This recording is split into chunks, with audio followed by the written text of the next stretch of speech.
Okay, so we are taking a look at the Dice Saga, and I'm joined by Tyrix. Hello, how are you doing? I'm doing good. Thank you for asking. All How are right. you?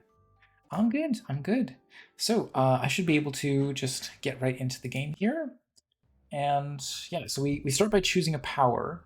I don't know what any of these do yet, so I'll just, I'll pick the big explosion one, and I guess I will assign it to this slot and then get started. And, uh, wait. How do you. Okay, I how do you move the character? WASD or arrows?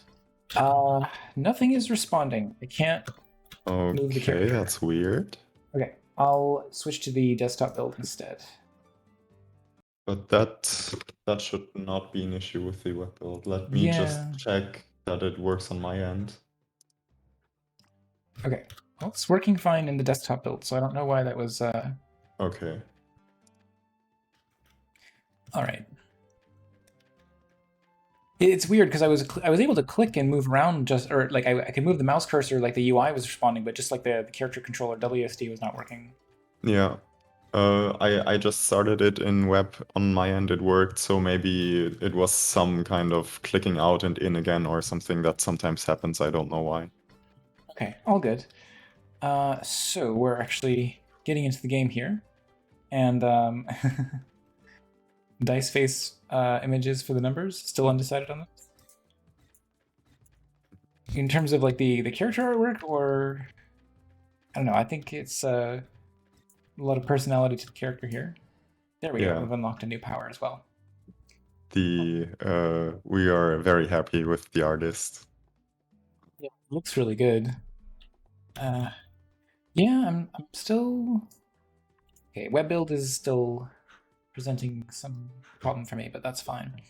Oh, the mana and the HP are shown on the die faces. I see. Yeah, I think it's pretty clear. Like I'm not paying so much attention to the mana uses. Um, yeah, To the yeah. For me, that's usually the case as well. I dodge roll a lot, so I'm not paying too much attention to the uses for the weapon. yeah, it's okay. Um, well, I'll get into the actual feedback portion of things in a bit, but first of all, if you can start with talking a little bit about your background in game development and your role on this project. Of course. I have joined multiple gems. I am rarely doing something in my free time, just because I have so many things that I'm interested in. I always try to squeeze in a little bit of game dev, but uh, yeah, sometimes it's more, sometimes times it's less, but most of my work I'm doing on gem games. And I was the designer and one of the programmers for this gem. Uh, yeah. All right, nice. And then, whoop, there we go. Unlocking a couple extra powers here. So, can you talk a little bit about what the inspiration behind this game was? Yeah, we brainstormed, and my brother came up with the idea that you kind of have a enter the gungeon kind of game, but you are dice. So when you would do a dodge roll, you would roll yourself, and then we kind of went from there and thought about what does it mean to roll yourself? Like, what would that even influence? And right now we have multiple things that happen. For one, you randomize your weapon with the choices that you made before in the level up screen. Mm-hmm. Then you reload, and then also, of course, you dodge roll. So you are a little faster and you don't get hit when you do that. And yeah, that's the core idea. And uh, Oh, right. And you actually only have like 5 hits for the entire game, or you can like choose to heal instead of picking a new power. yeah, that was a little different in the actual Jam version. Uh, just because we like the me and Red Teapot, the other programmer, were implementing. I was implementing the player health, and he was implementing the damage that enemies would do. And I was like, "Hey, we have a dice, so it makes sense that we have 6 life." And he was like, "Hey, let's have this formula that calculates how much damage stuff actually does." And it was like at least 12-ish damage. And then we were like, yeah, well, this is not happening. And then we kind of had to fix it. And in the jam version, you had 60 life, and you could get hit, and nothing on your health display changed. Lots of people got confused, so we changed it to actually you only have 6 life, and everything does 1 damage, except for explosions, which deal 2 damage to you. Okay, yeah, I think it's definitely a little more clear this way, but I guess so. Was the reason that you had the like 60 health was to give things more discrete values in terms of how much damage something would do? Uh, just we already had like formulas for how much damage everything it did, and we didn't have much time to think about which way to change it. I And see. the Yeah. easiest fix was just to make 60 health and then divide the number by 10 and round it to the nearest integer to display what the health was. So, but yeah, it's not like that anymore. You have 6 health now, and it's easier. Yeah. So well, there are some abilities that you burn through like almost immediately, and then there's other ones that are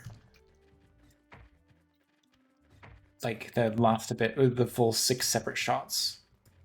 Yeah, that's kind of a byproduct of wanting to make the abilities unique and feel different. Um, I think the fast one that you equipped, like the one that you are through very quickly right now, even fires multiple shots per shot that you use. So you're still through it very quickly. I Yeah. agree. But I think that's fine. Like that's just feeling of the weapon. The melee weapon doesn't seem particularly powerful.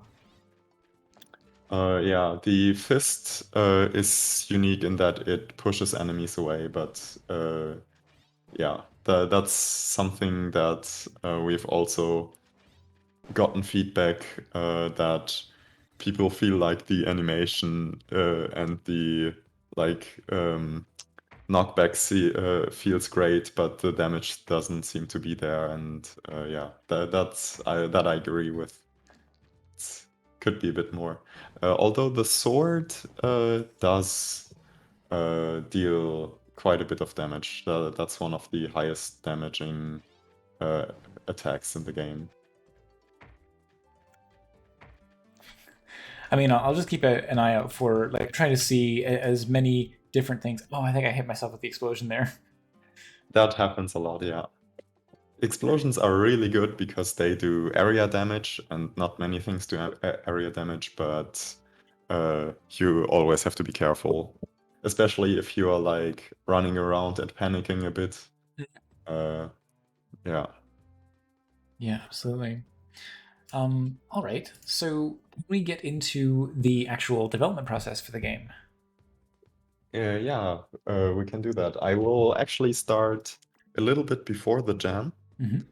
um, because this team was completely new. I have worked with one of the two audio persons before, and Red Teapot worked with the other audio person before. But other than that, we have never worked like as a team together. Hmm. Um, my usual suspects that I asked all didn't have time this year, so I knew Red Teapot from I think the 2020 jam, where we were just kind of like fans of each other's games. We also both work in Godot and both like to do puzzle games, so I just thought it would be fitting to work with him. and then I just used the team finder that's provided on the Discord from GymTK to find an artist, and Nice. I've gotten very lucky there. um, yeah, and then we at the beginning we watched the theme reveal together. We brainstormed each on our own, then came together and like presented ideas, and this was kind of the one that resonated the most.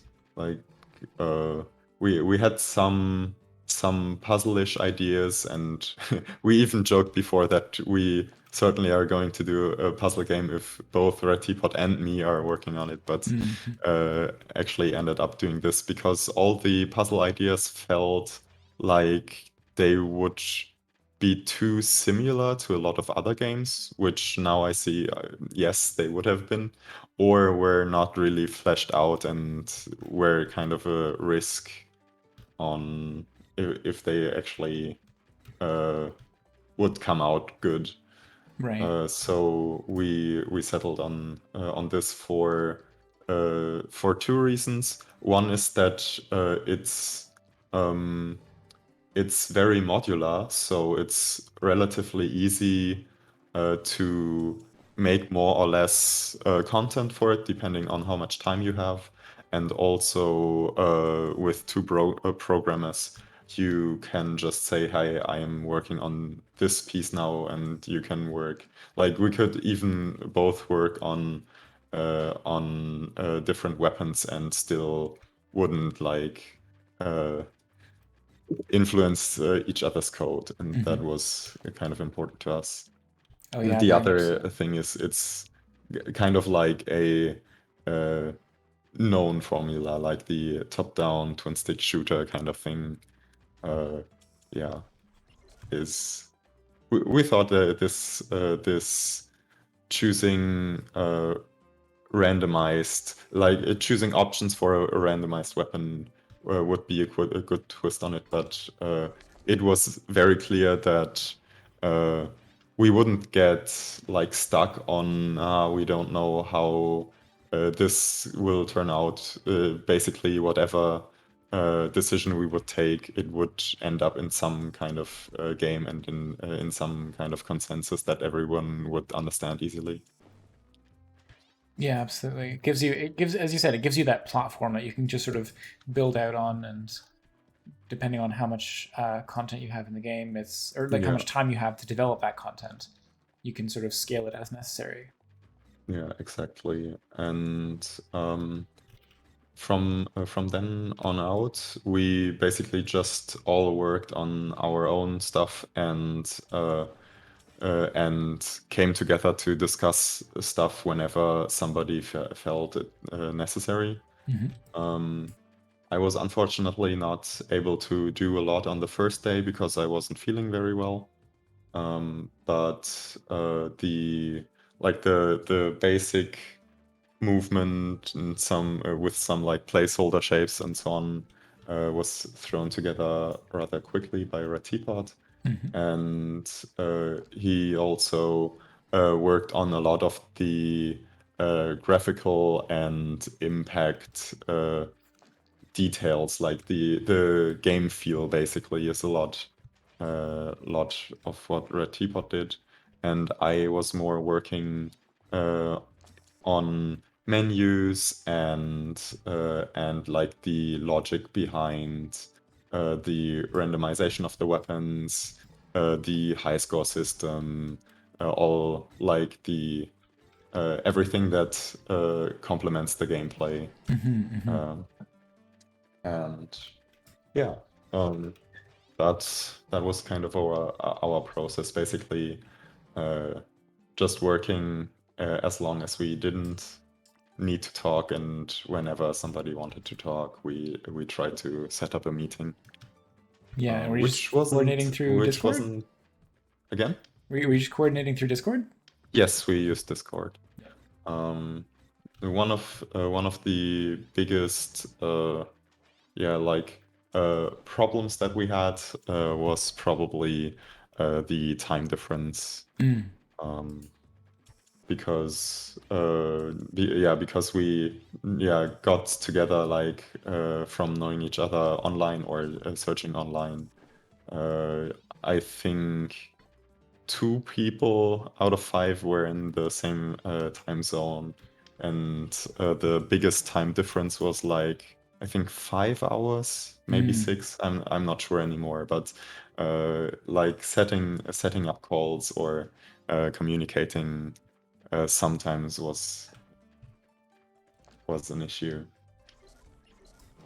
Yeah, I can imagine.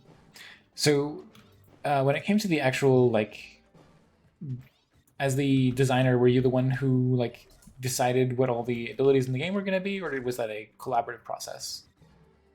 Uh, for the abilities, it was basically just we brainstormed a bit what could be, what kind of things there could be, and then it was more or less just uh, whoever was implementing an ability would decide how that ability worked. Mm-hmm. And if we felt like the ability doesn't feel right or should be changed, then we talked about it. For example, the shotgun, I think we changed a lot because it was kind of weird at the beginning and kind of felt weak, and now it has multiple shots and kind of what you would expect it from a shotgun. We also didn't like start out as it being a shotgun, but we felt like the shotgun and the thing it was at the beginning kind of felt like it would fill the same role in the weapons, and so yeah. Uh, I didn't sit down and like design weapon compositions or anything like that. It was more like um, I whenever there was like a question that had to be answered where I felt it was like important, then I talked to the team. So I wasn't like, hey, this is how you are going to do it, and please implement this stuff. I'm someone who rather uh, yeah makes things a team effort, and maybe in this sense I was also uh, more like a team lead or organizer than like an actual designer for this team. So how do But you? that's Oh yeah, yeah. sorry.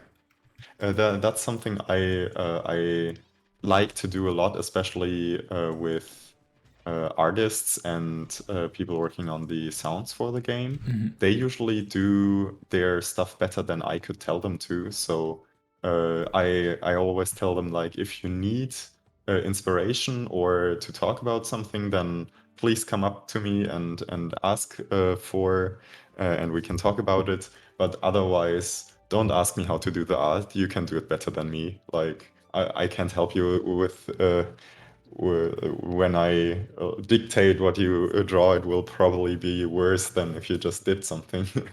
So yeah, Yeah, so very just much a trusting team people with effort. their strengths. Yeah, exactly. That's good. That's good. So overall, how do you find the like the weapon composition of the game? Like, do you think that there are more changes you'd like to make to it? Or I guess even just like the game in general. Do you have plans to continue development, or is this post-gen version that I'm playing now like you're content with where it is now? We we do have some smaller issues that we would like to address. Right now, I kind of don't have the time to do so. I know that we have, or especially Ratipot has done some work on the AI of the enemies that is not yet in the game because you like a while ago you could see that there were a lot of bombs stuck in a corner, Mm-hmm. and we kind of want to prevent that from happening. So they can find their ways around corners now, but this is something that we haven't pushed. That's at least something that some work went in, so we probably will release at some point. There's also, for example, the small issue that you don't see your game overlay in the level up menu, so you don't even know if you need to heal, and that's something that's probably easily fixable if you just see how much life you have. We also thought about because the like kind of arena survive as long as you can game mode was basically just the decision so we don't overscope. One of the original ideas was to make it more like Enter the Gungeon, so like roguelite, basically. I'm not sure we will have time, or I'm not sure how long we are interested in improving the game, but something like this would be cool. I'm not sure if we will do that, but yeah, overall, I think we will make some minor improvements, and depending on how much more time we are willing to spend on the game, maybe we'll do some more. And depending on how much that is, we might or might not touch on the weapons again. I think there are definitely some standouts. Like I know the intention behind the like AOE hit everything around you one, but it rarely ends up killing more than one enemy. I guess until you get much later and there's way more enemies surrounding you. I think in the last run that you had where you made like 100 and a couple of points, that's about how much enemies will spawn. Because we have a cap for how many enemies can be spawned at the same time. If they are all hats, like these top hats that you've seen before, these are spawners, and then you can exceed the limit, but also like the spawners themselves have limits. So it won't get much more than what you had with yeah, and in the last run at the end.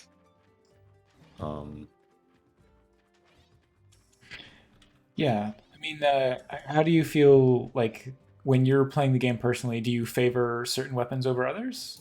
Yes, I do.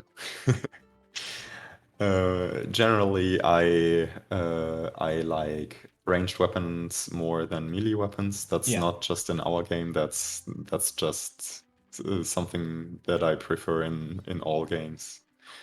And also, I have I've played.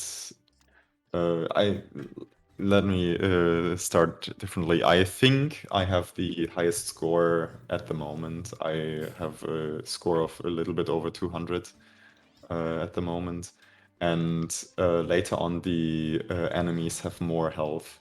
Oh, So you jeez. need kind of the weapons that deal more damage or deal damage to more enemies. Or, for example, the one with the shield, you are too slow. Like you have to move around more, or at least I have. Maybe because the shield, like the weapon you have while you have the shield, also does a lot of damage. Maybe there are applications for it, but uh, usually I run around a lot. Yeah, I see. Like I imagine that you really want to make as much use of the dodge roll as possible. Just like keep moving. Yeah. Um, but also you kind of want to be consistent in what kind of items you get. So you want to dodge roll only if you reload or if it's really necessary. So you don't always have to think about what weapon do I get next, and if is it an explosion? Do I have to be careful? Do I not have to be careful? Yeah. And I think my best round was kind of focusing only on the explosions, and just always thinking that if I hit something that's too close to me, I will die from it. I just found a huge bunch of enemies hiding behind this wall here because they just keep getting spawned. Yeah, that's exactly the issue that we want to address. Also, these are like the ranged enemies. Yeah. They will back up if you come too close. So if they are behind the wall, you might be able to get them unstuck just by walking up to the wall. Problem with that is they sometimes shoot through the wall, so it's Yeah. even though they are behind the wall, it's not safe. I think that it would be neat if, and maybe there was already some consideration for this, but if you were able to reward the player in some way for actually using up all 6 of their ammo and not just rolling out of it to get a new weapon immediately. Oh, that's interesting. I intentionally made the limit to 6 shots because I was afraid that that players would stick to one weapon and never use the dodge roll. So I kind of had the opposite problem in mind. I see. But I have not thought about, hey, I don't like this weapon, let's just re-roll it. I was like, yeah, that's probably fine. But I like the idea of the last shot being better or getting, I don't know, getting a little speed boost if you don't have ammunition and dodge roll or something like that. That's a good idea. Yeah, you can think of it in either like a carrot or stick sort of way. Like either you could do something extreme, like if you reload and you still have ammo left, then you take damage, or if you're able to use up all your ammo, then you gain a heart or something. Like there are some extremes you can put on that. It just depends on how much you Yeah. want to influence the gameplay. I Or it's a think damage if boost or something else. Yeah, I think if it deals damage to you, that's a problem because we only have so few lives. Yeah, exactly. That's not Um, but in the whole point it of the dodge could, for roll. example, Yeah. reduce the amount of ammunition that you get from the next weapon by the amount of ammunition that is still left. Yeah, something like This, that. Yeah.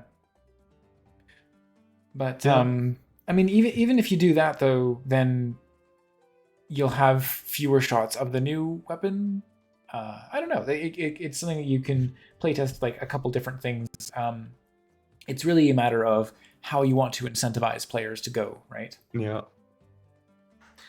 All right. Well, do you have a useful shortcut or a clever hack in Godot that you'd like to share?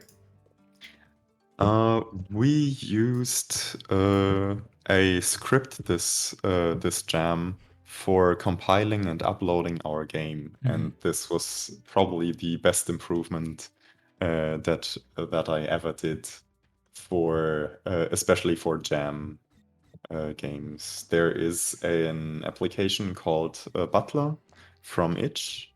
And if you search for like itch Butler, it will give you the page, the itch page from Butler, and have like little tutorials and so on how to use it. And it's really easy to set up a little script and then just hit upload and don't worry about it and just continue making the game. Although that's usually not what I happen. I'm always like anxious that the script doesn't work and we have nothing uploaded or something like that. And so I am usually not working still, but it's still faster than doing it by hand.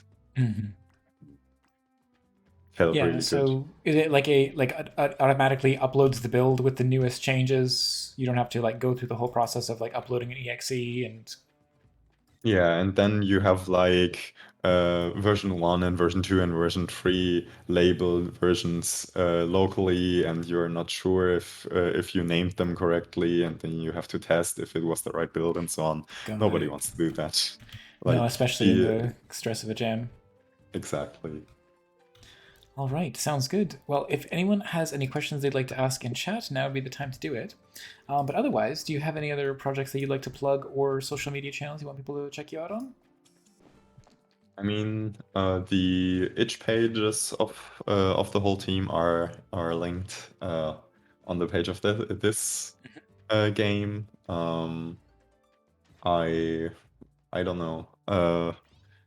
I could plug others of my games, but I feel like this uh, that's kind of weird. So No, I mean, go if ahead if there's someone any others that you want people to check out. uh, not currently. If I'm working on something else, then I will probably plug it myself on the Discord server or so. But currently, it would just be hey, like, hey, this is a game I did 2 years ago. So Yeah, I no, know what you mean. Yeah. yeah, All right. Well, thank you so much for joining me here today to talk about Dice Saga. And yeah, I guess if you do end up making any future changes to this one, or you have one of those other projects that you're working on down the line, I'd be more than happy to take a look at that as well. all right. Thanks for reaching out to me after the jam. Yeah, absolutely. All right. Bye for now. Bye.